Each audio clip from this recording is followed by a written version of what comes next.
Karena tempatnya gede orangnya. Puji Tuhan ya. Kita akan sama-sama belajar hari ini.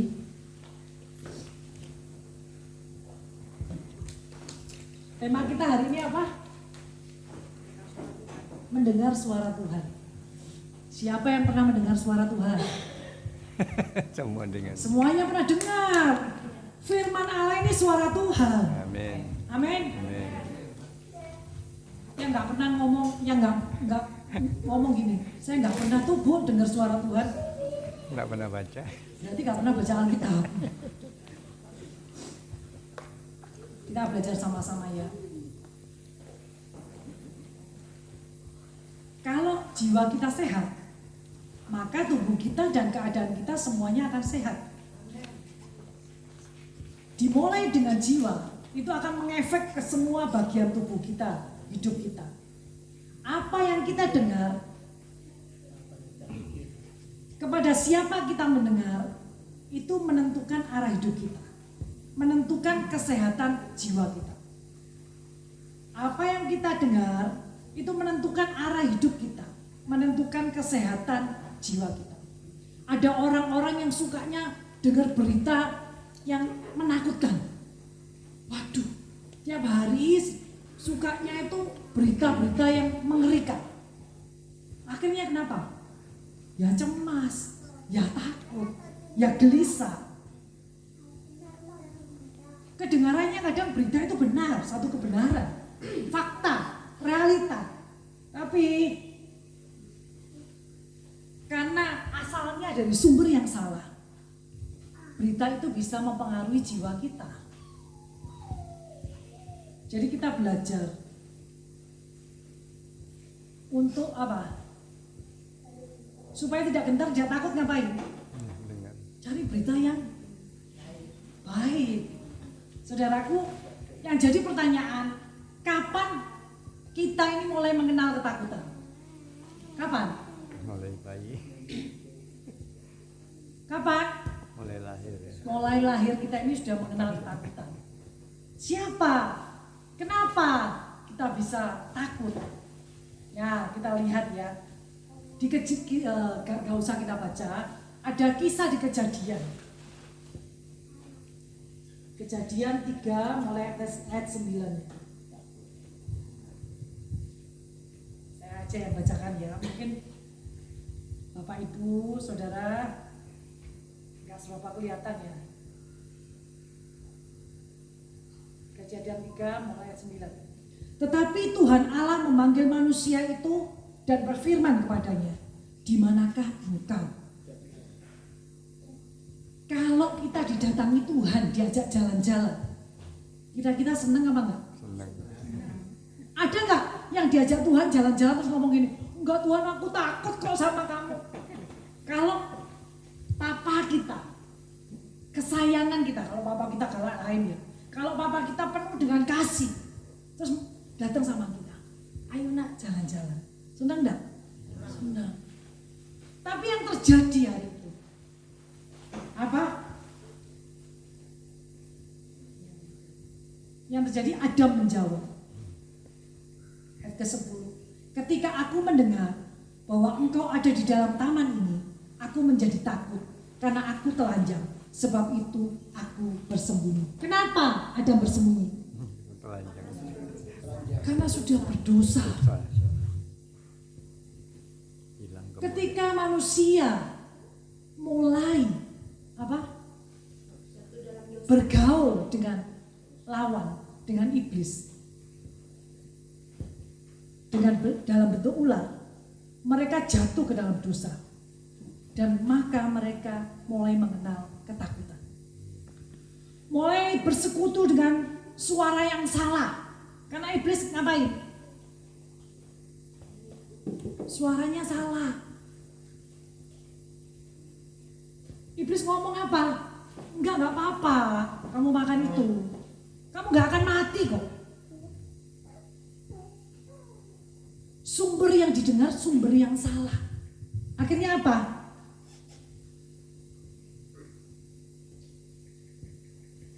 Ketika ketika mereka seharusnya bersuka cita jalan-jalan dengan Tuhan, mereka dalam posisi ketakutan.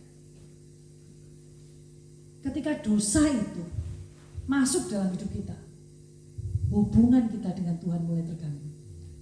Benar atau benar? Kejadian 3 ayat 11 dikatakan,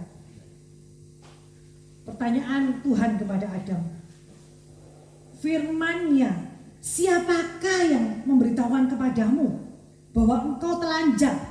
Apakah engkau makan dari buah pohon yang kularang engkau makan itu? Pertanyaan yang sama yang Tuhan tanyakan kepada saya juga saudara semua.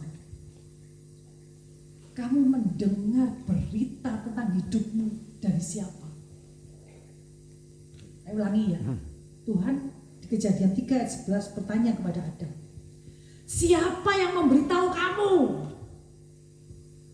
Dan sekarang Tuhan bertanya kepada saya, juga saudara semuanya, siapa yang beritahu masa depanmu? Kadang kita terlalu banyak lihat TikTok, terlalu banyak lihat medsos. Oh, show-nya ini show, wah tahun ular ini gak bagus ini. Show apa kamu? Apa show yang ada? Show kacoa gitu ya. Gak ada kan? Show kacoa. Oh, tahun ini show kacoa. Kalau beritanya bagus masih mending. Kalau beritanya gak bagus, kita mulai mikir. Tapi firman Tuhan mengatakan, siapa yang beritahu kamu? Masa depanmu tidak bergantung kepada yang ada di dunia ini. Amin. Tidak kepada penguasa yang ada di dunia ini. Tapi masa depanmu, hidupmu bergantung kepada firman Tuhan yang menyatakan bahwa engkau akan punya masa depan yang gila-gila bersama dengan Tuhan. Amin.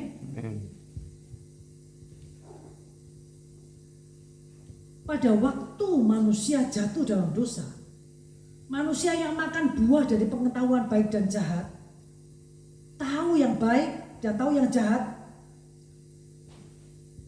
tahu pengetahuannya malah tahu sebenarnya ya, tapi justru itu yang membuat mereka takut. Kenapa? Karena mereka tidak mendengar dari sumber yang benar. Jadi sekalipun itu realita, biasanya kalau show cicak itu tahun ini nggak bagus.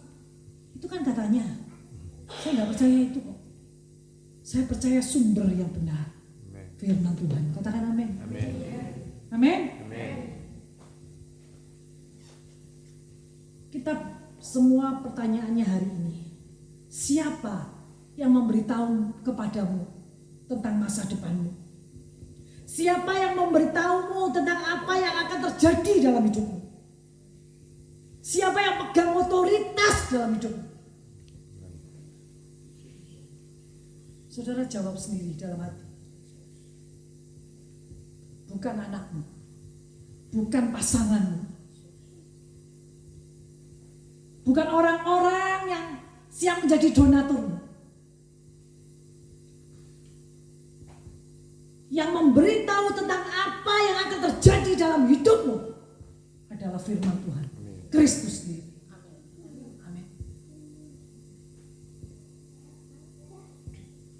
Kita akan lihat satu kisah dalam Alkitab.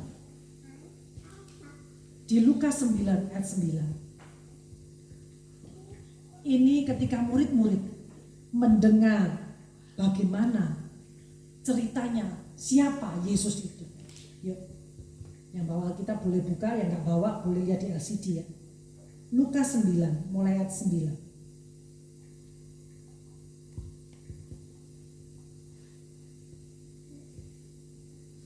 Kita ayat 9 ya. Ayat 18. Lukas 9 mulai ayat 18 ya, saya bacakan ya. Pada suatu kali ketika Yesus berdoa seorang diri, datanglah murid-muridnya kepadanya. Lalu ia bertanya kepada mereka, kata orang banyak, siapakah aku ini? Sang guru Tuhan Yesus yang sudah bersama-sama dengan mereka 3 tahun lebih bertanya kepada murid-muridnya. Jawab murid-murid. Ada yang jawab gini, Yohanes Pembaptis. Oh, kamu adalah Yohanes Pembaptis, Tuhan. Guru, kamu tuh Yohanes Pembaptis. Ada yang mengatakan Elia. Ada pula yang mengatakan apa? Seorang dari nabi-nabi dahulu telah bangkit.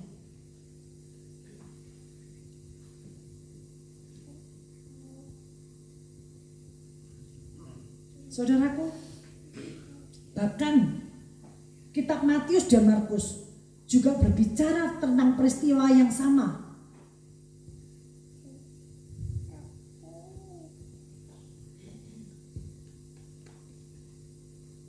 Pertanyaan Tuhan Yesus ini malam ini ditanyakan kepada saya dan saudara. Menurutmu, siapakah aku ini, kata Tuhan? Yesus gak salah, kita sebut dia Yesus. Tapi hari ini kita sama-sama mau belajar. Menurutmu siapakah Tuhan Yesus itu?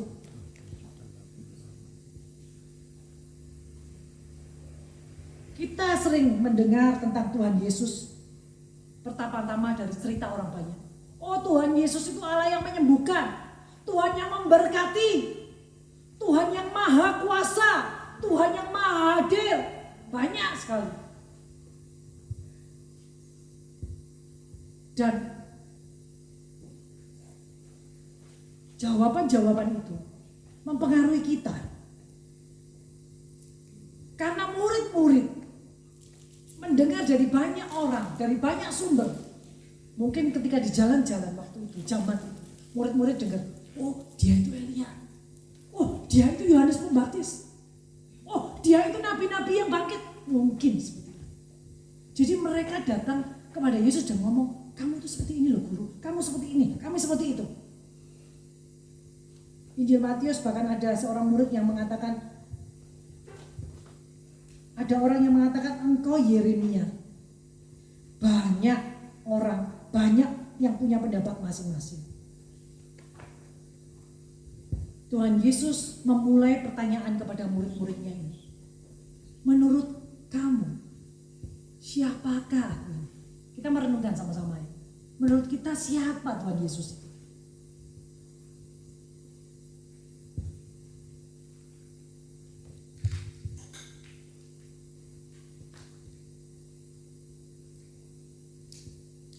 Begitu banyak jawaban. Ayat 20 katakan di Lukas 9 tadi. Yesus bertanya kepada mereka. Menurut kamu, tadi kan menurut orang banyak kan? Kita lihat ya, Alkitab kita ya. Ini ada cerita sambungannya. Menurut kamu, siapakah aku ini? Lalu siapa yang jawab? Petrus ya. Ayat 20. Yesus bertanya kepada mereka, menurut kamu, siapakah aku? Jawab Petrus, apa? Mesias dari Allah. Di sini Tuhan membenarkan jawaban Petrus.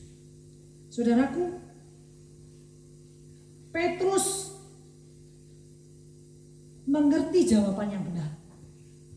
Tapi Petrus tidak mengerti apa yang dia katakan. Siapakah Mesias itu? Dalam benak Petrus, Mesias itu akan datang untuk menjadi raja bagi orang Yahudi. Untuk apa? Untuk memimpin bangsa itu mengusir penjajah. Tapi Yesus mau katakan kepada mereka, bagian dari mengikut Yesus bukan menjadi orang yang paling terkenal, bukan jadi orang yang hebat, bukan orang yang mendapatkan seluruh dunia, tetapi justru orang yang rela kehilangan apa yang dia miliki. Maka enak mengikut Yesus. Pengajaran Yesus seperti itu. Ya di sini ya.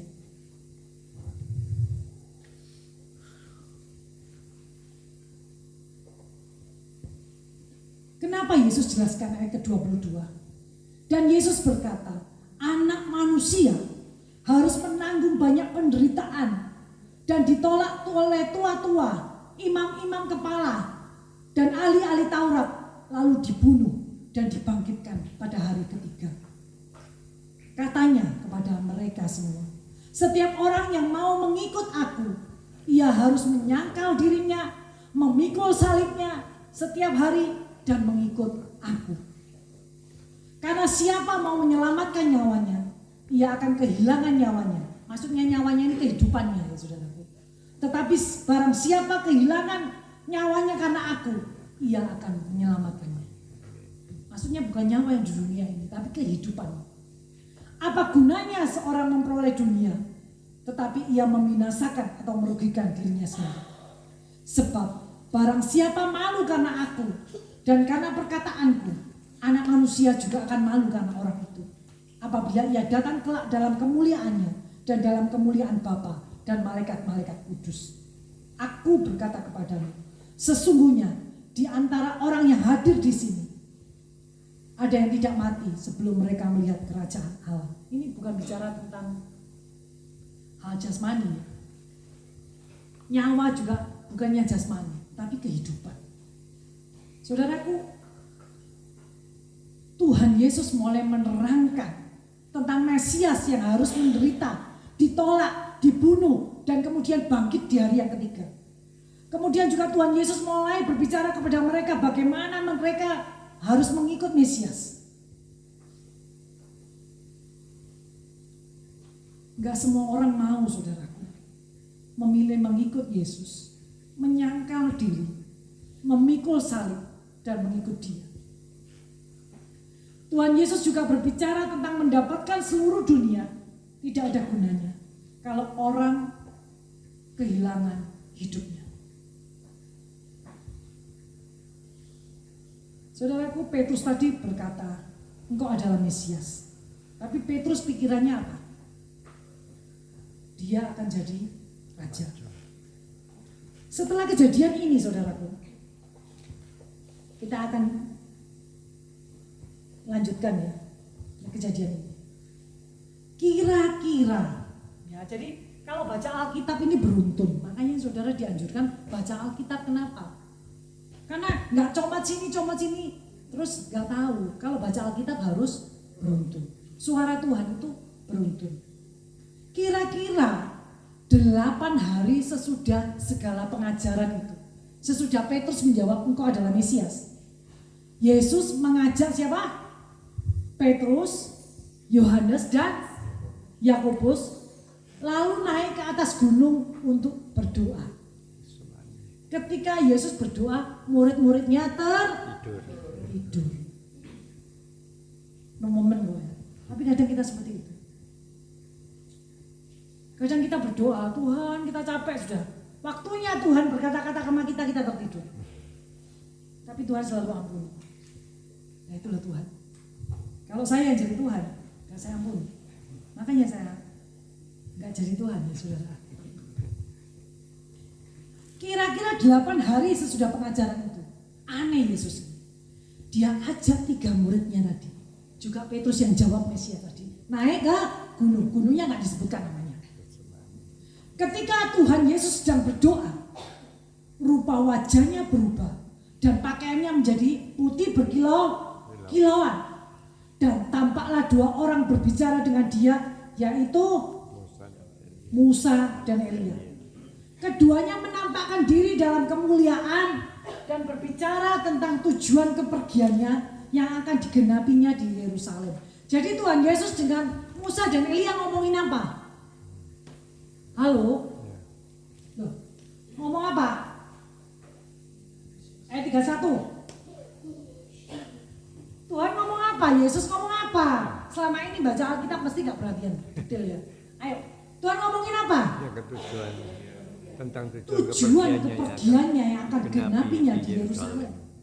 Jadi Tuhan tahu dia harus meninggalkan murid-muridnya, meninggalkan semua, disalib di Yerusalem. Saudara banyak lewat ini. Apa yang terjadi? Tadi murid-muridnya tidur. Dan apa yang terjadi? Saya bisa bayangkan hal konyol terjadi. Murid-muridnya diajak Tuhan berdoa, ayo ke gunung berdoa. Oh semangat. Yang namanya Petrus ini kan semangat. Oke Tuhan. Tuhan berdoa. Sesuai ngantuk yang 3 ini. Mungkin sudah sambil ngorok-ngorok ya, krok. Liurnya keluar. Apa yang terjadi? Waktu mereka bangun, sementara itu ayat 32, Petrus dan teman-temannya tertidur. Kaget gak sebenarnya? Kan tertidur. Waktu mereka matanya dibuka, apa yang terjadi? Kemuliaan. Dan mereka terbangun. Mereka melihat Yesus dalam kemuliaannya. Dan kedua orang yang berdiri di dekatnya itu. Mereka mungkin ya kucek-kucek matanya. Kalau nggak ada kacamata zaman itu ya mungkin ya. Mereka kucek-kucek matanya. Ngimpi apa? Petrus ngomong mungkin sama Yakobus ya. Yak, gitu ya mungkin ya. Yak, cobitin pipiku. Dicubit aku, kebantaran aja nyobit pipi ini. Ngimpi gak? Sungguhan, ayo yang sing Yohanes ini. Coba cubitin pahaku. Bener, pukulin aku. Kok bener? Ya ampun.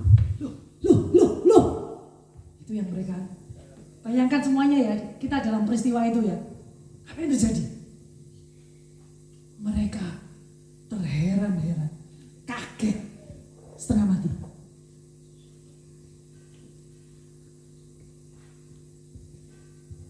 Apa yang terjadi?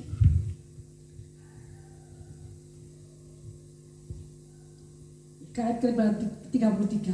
Dan ketika kedua orang itu hendak meninggalkan Yesus, Petrus berkata kepadanya, saking wow-nya, Petrus itu sampai mikir gini loh saudara, bahasa kasarnya ya, bahasa sehari-harinya. Waduh, momen yang seumur hidup gak akan aku jumpai lagi. Musa dan Elia bukan orang sembarangan. Mereka orang yang sangat-sangat menjadi panutan bagi orang Yahudi. Kenapa? Musa lah yang menuliskan hukum Taurat. Dan Elia panutan nabi-nabi. Jadi dua orang ini bukan orang sembarangan, saudaraku.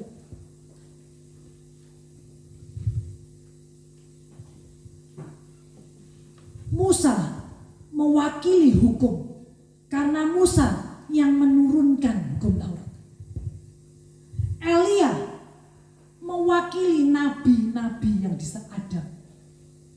Kalau saudara membaca dalam kitab Injil maupun dalam Perjanjian Lama, kita sering mendengar kitab-kitab hukum dan para nabi. Maksudnya apa? Orang Yahudi itu percaya. Bahkan apa yang menjadi tradisi lewat kitab itu diturunkan dalam kehidupan mereka. Dengan kata lain, apa yang dipercaya oleh orang Yahudi waktu itu, termasuk murid-murid Yesus, tidak lepas dari apa yang diturunkan lewat kitab Taurat dan kitab para nabi. Dan mereka melihat wujud Musa dan Elia. Jadi mereka mungkin melongo, heran, bingung, senang jadi satu. Mungkin mereka sampai tercengang, mungkin seperti itu ya. Saya nggak bisa bayangkan. Dua orangnya sudah nggak ada loh. Ini beda generasi, berapa generasi saya nggak tahu. Dan akhirnya Petrus berkata sama Tuhan, Guru, betapa bahagianya kami berada di tempat ini. Oke, baik, kami dirikan sekarang 3 kemah. 1 untuk Musa, 1 untuk Elia, 1 untuk Tuhan. Tapi Petrus gak ngerti sebenarnya apa yang dikatakan itu. Karena apa saudaraku? Karena Petrus mikir dengan pikiran dunia. Sebenarnya Tuhan Yesus bawa Petrus, Yohanes, Yakobus itu melanjutkan pengajarannya tentang yang tadi, siapa aku?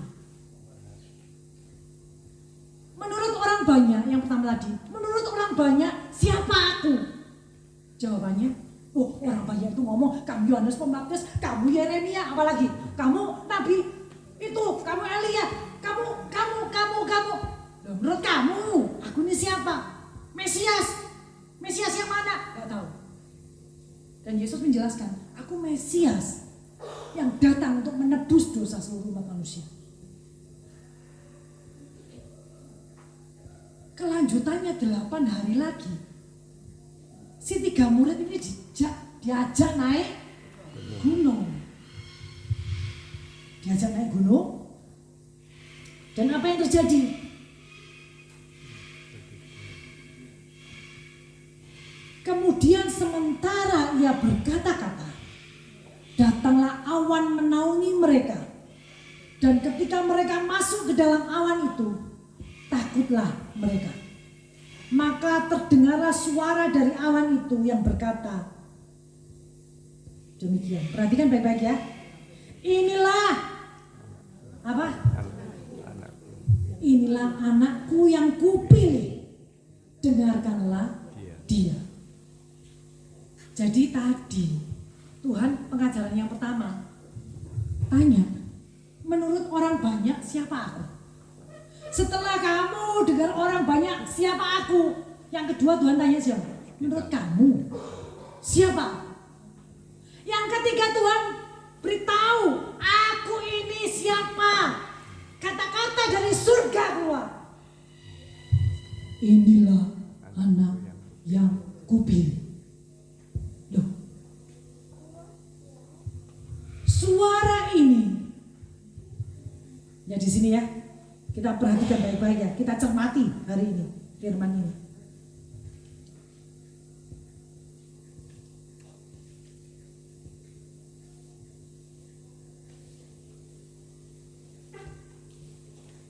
Ayat ke-36. Ketika suara itu terdengar, nampaklah Yesus tinggal seorang diri. Berarti suara inilah anakku yang kupilih, dengarkanlah dia, itu untuk siapa? Yesus. Untuk Yesus. Bukan untuk Elia. Bukan untuk Musa. Halo.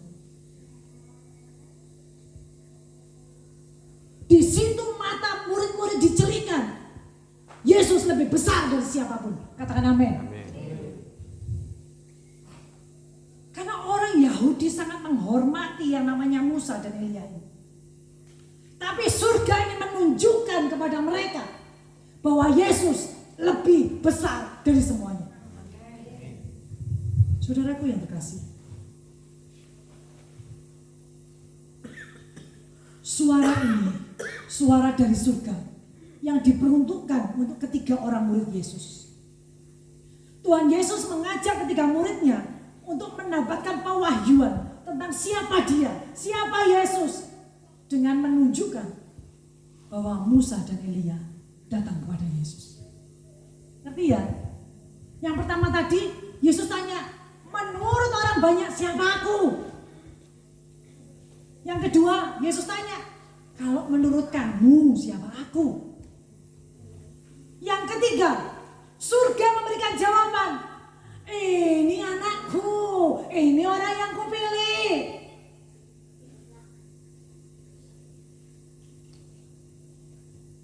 Suara dari surga tidak mengatakan, Musa hambaku yang kupilih. Suara dari surga tidak mengatakan, ini Elia nabiku yang luar biasa, dengarkan dia. Tetapi justru pada waktu Elia dan Musa hilang dari pandangan mereka, dari penglihatan mereka, suara dari surga itu diperdengarkan. Inilah anak yang kupilih, dengarkanlah dia. Setiap kali kita mendengar sesuatu, kita bisa mendengar dari banyak sumber. Dan apa yang kita dengar terus-menerus menjadi konveksi itu mempengaruhi hidup kita. Mempengaruhi cara pikir kita.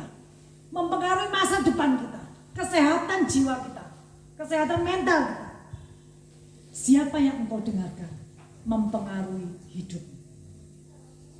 Tuhan Yesus sangat tahu murid-muridnya orang Yahudi dipengaruhi oleh budaya yang berasal dari kitab Taurat dan nabi-nabi, dari hukum Musa dan hukum para nabi. Tuhan Yesus mengajak murid-muridnya untuk naik ke gunung itu, mendengarkan suara dari surga yang mengatakan kepada mereka, mulai hari ini dengar suara Tuhan Yesus. Itu mengubah kehidupan 3 murid ini. Ketika murid ini dibawa naik ke gunung, melihat Yesus dimuliakan lebih dari Musa dan Elia. Amin. Kadang kita berpikir, wow, Elia hebat ya. Ternyata Yesus kita lebih hebat. Musa hebat ya, ternyata Yesus kita lebih hebat. Yesus lebih dimuliakan dari hukum Taurat. Yesus lebih dimuliakan dari Elia. Yesus lebih dimuliakan dari kitab para nabi. Yesus lebih dimuliakan dari Musa. Dan nasihat dari surga untuk para murid ini, juga untuk kita yang berkumpul di sini malam ini. Ini Yesus, anakku yang kupilih.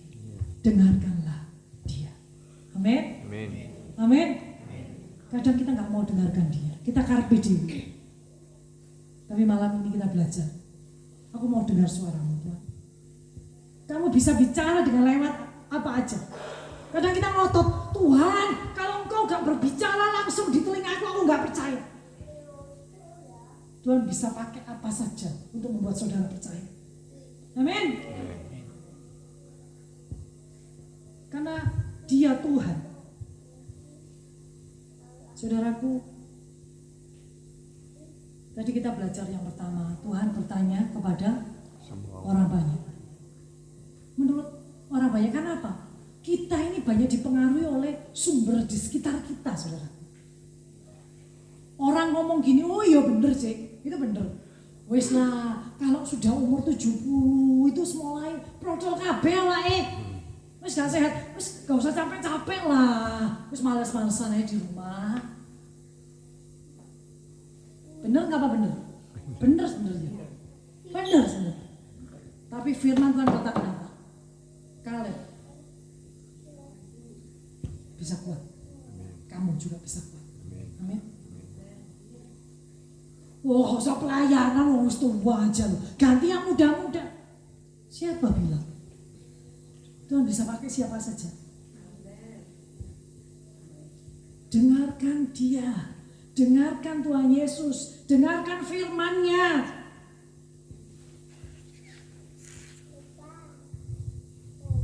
Dan Tuhan tanya lagi. Menurut kamu, siapakah aku ini? Kalau saudara dan saya mungkin berpikir gini, oh dia Tuhan yang memberkati, pasti kalau aku ikut Yesus enak hidupku. Tapi kok kenyataannya gini, karena Tuhan gak janji kok. Tapi pasti dicukupkan, itu janjinya ya dan amin. Amin. Kalau kamu ikut aku, kamu harus menahan dirimu, kamu rela kehilangan. Kamu memikul salib. Memikul salib itu orang Yahudi itu apa sih? Tahu memikul salib? Kalau di sini kan nggak ada orang memikul salib. Zaman dulu orang yang memikul salib itu berarti nggak akan dilepaskan dia sampai di salib, sampai menuju kematian. Jadi nggak ada di tengah jalan, wes gaji does, nggak ada. Saudara ikut Yesus, saudara terima salibnya. Kok beden-beden ini firmannya. Nah ini kenyataan kok. Tapi Tuhan janji penyertaannya ada buat setiap kita umatnya. Katakan amin. Jangan khawatir, jangan takut. Ketakutan itu dari musuh. Kapan kita boleh takut? Ketika kita percaya sama sumber yang salah, yaitu si iblis. Ketika kita percaya sama sumber yang benar, kita punya pengharapan. Saudaraku, Tuhan mampu melakukan semuanya. pribadi yang luar biasa. Kita hargai dia, kita junjung dia. Jangan ikut Tuhan setengah-setengah. Jangan ikut Tuhan, ya wis lah, daripada aku diam di rumah. Bukan seperti itu. Ketika saudara mengambil keputusan ikut Yesus, mungkin gak enak. Loh, aku ikut Yesus kok. Penyertaannya sempurna. Tidak pernah dia tinggalkan kita yang berharap sama dia. Tuhan adalah gembala. Itu janjinya. Takkan kekurangan. Tidak mungkin saudara. Sampai saudara kekurangan. Karena itu janjinya. Pegang janjinya. Loh, aku gak punya anak loh. Loh, aku gak punya donatur.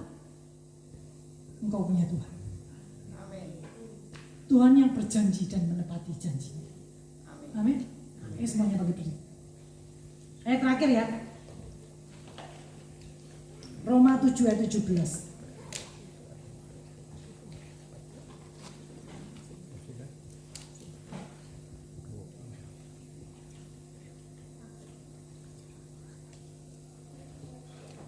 Roma 7 ayat 17. Berdiri semuanya kalau sudah ketemu.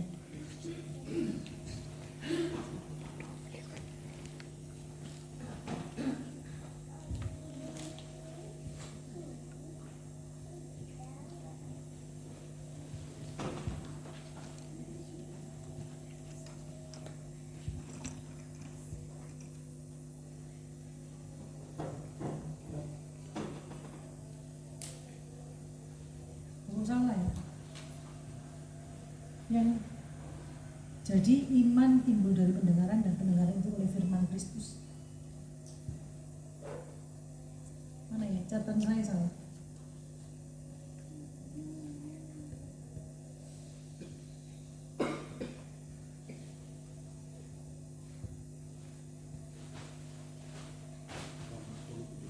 Oh iya, Roma 10:17 ya. Maaf. Nyatatnya Roma 10:17 ya.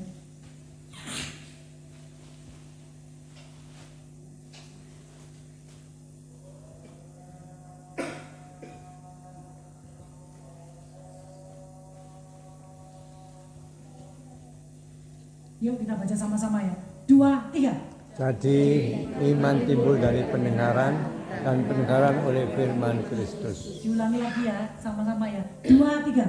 Jadi iman timbul dari pendengaran dan pendengaran oleh firman Kristus. Amin. Amin. Masa depanmu jangan didengarkan dari apa kata dunia. Yang menentukan masa depanmu bukan apa yang kau dengar dari dunia. Sumbernya siapa? Yesus. Sumbernya firman Tuhan. Amin. Amin. Kita akan menyanyikan Aku Mengasihi Engkau Yesus. Ini pemain musik balik dulu ya.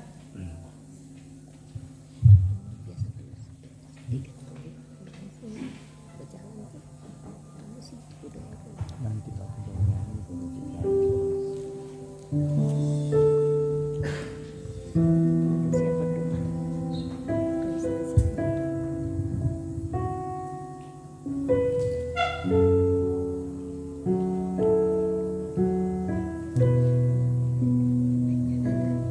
Aku